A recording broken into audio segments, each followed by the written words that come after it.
A true genius admits that she knows nothing.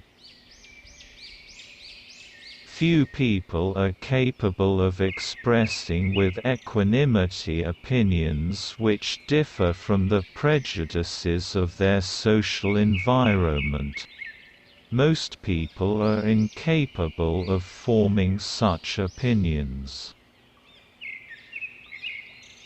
Do not worry about your difficulties in mathematics. I can assure you mine are still greater.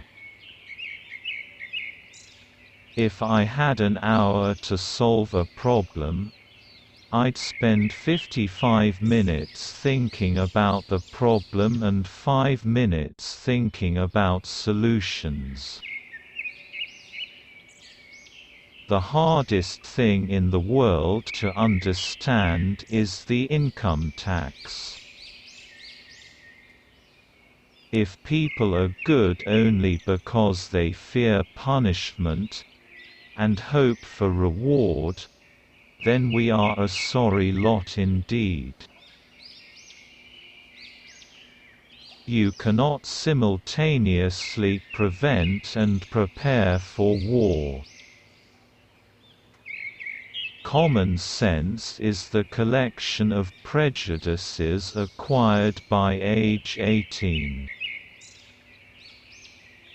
My religion consists of a humble admiration of the illimitable superior spirit who reveals himself in the slight details we are able to perceive with our frail and feeble mind. I believe in intuitions and inspirations. I sometimes feel that I am right. I do not know that I am. If at first the idea is not absurd, then there is no hope for it. The most beautiful thing we can experience is the mysterious. It is the source of all true art and all science. He to whom this emotion is a stranger, who can no longer pause to wonder and stand wrapped in awe, is as good as dead. His eyes are closed.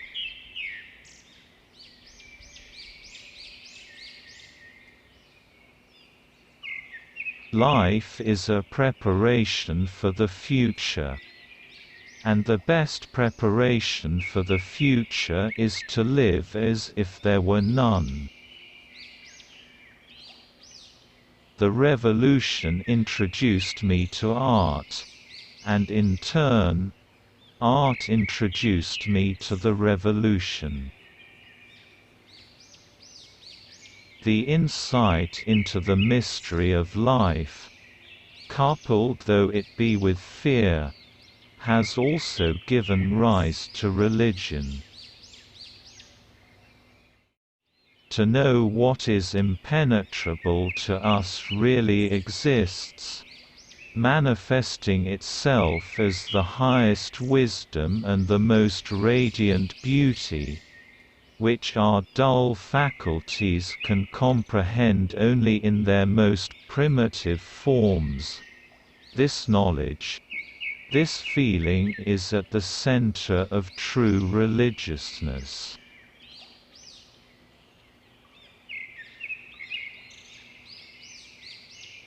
When I examine myself and my methods of thought, I come to the conclusion that the gift of fantasy has meant more to me than any talent for abstract, positive thinking. The only real valuable thing is intuition. We are in the position of a little child, entering a huge library whose walls are covered to the ceiling with books in many different tongues. The child knows that someone must have written those books. It does not know who or how. It does not understand the languages in which they are written.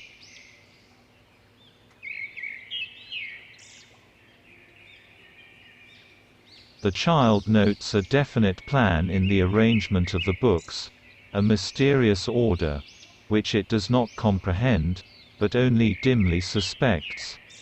That, it seems to me, is the attitude of the human mind, even the greatest and most cultured, toward God.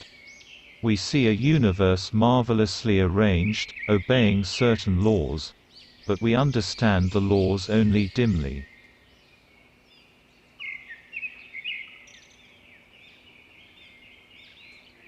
Our limited minds cannot grasp the mysterious force that sways the constellations. I am fascinated by Spinoza's pantheism.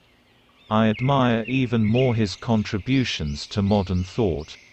Spinoza is the greatest of modern philosophers, because he is the first philosopher who deals with the soul and the body as one, not as two separate things.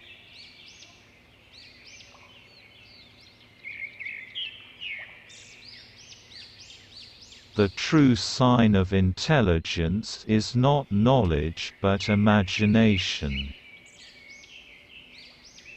It is my view that the vegetarian manner of living, by its purely physical effect on the human temperament, would most beneficially influence the lot of mankind.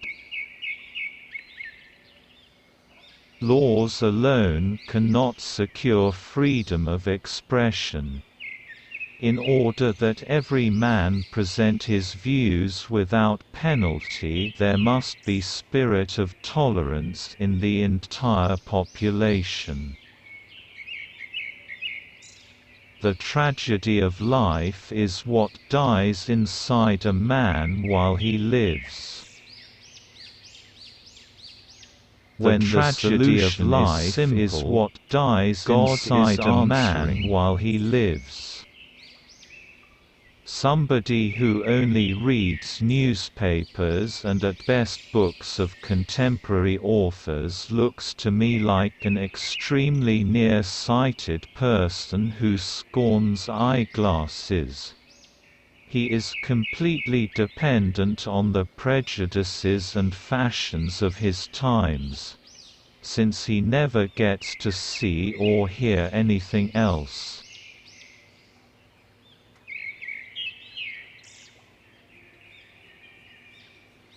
A person starts to live when he can live outside himself. We cannot solve our problems with the same level of thinking that created them. I want to know God's thoughts. The rest are mere details. The only thing that interferes with my learning is my education. Intellectual growth should commence at birth and cease only at death.